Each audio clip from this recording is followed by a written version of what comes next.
everyone. My name is Nathan Morbecki, and I'm here to talk to you about why having an emergency preparedness plan is important for both you and your family. Now, imagine that you are driving home from work, a typical day, when over the radio you hear your newscaster say that there is a, level 5 horrendous strong storm, and he is telling everybody to vacate the area, and you have less than 2, maybe 3 hours to move to a different place. Now, do you have a plan? Do you know what you would do in the event of that situation? Probably not. Most people aren't prepared. Now, I, on the other hand, like to live by the motto, it is better to have it and not need it than need it and not have it. And what I mean by that is a plan. Okay? Let's look at the most recent devastating natural disaster to hit the U.S., Hurricane Katrina.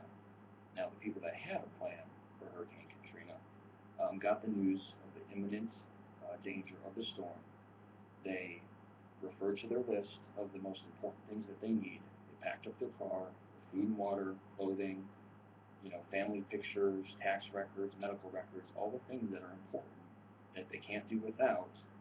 They packed it up, knew where they were going, and either went to stay with friends or family or went on a long camping trip. Now, compare that to the other people who did not have a plan.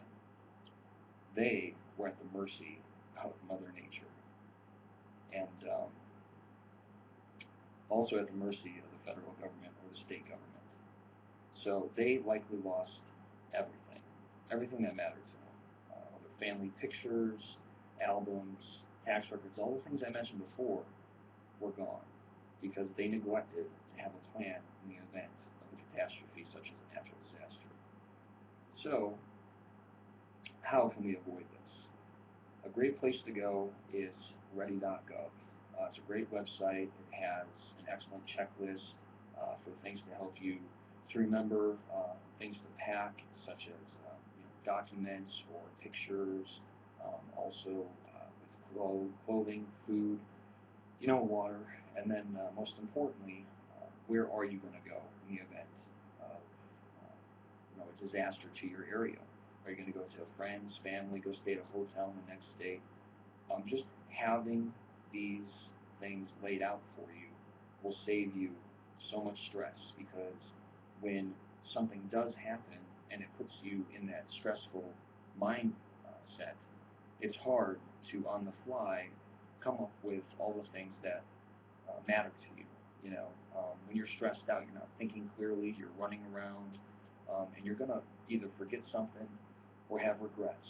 And there's nothing worse than having regrets for something that has such a simple solution. Sitting down and making a list of what's important to you and deciding where is a good place to go would take less than 20 or 30 minutes. So I recommend that you sit down with your family or by yourself and just come up with these things so that way you won't be stuck at the mercy of Mother Nature and the state and federal government.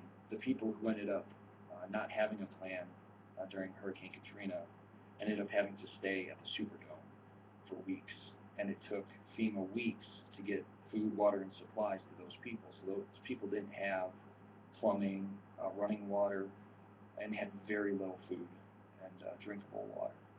So, in conclusion, I hope that I informed you of great places to go as far as websites.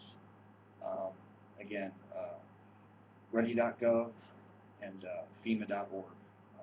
If I didn't mention before, FEMA.org is just another sister program to ready.gov. So those two places right there will definitely get you started in the right direction. And I hope that I have made a compelling argument for you to understand the importance of having an emergency preparedness plan.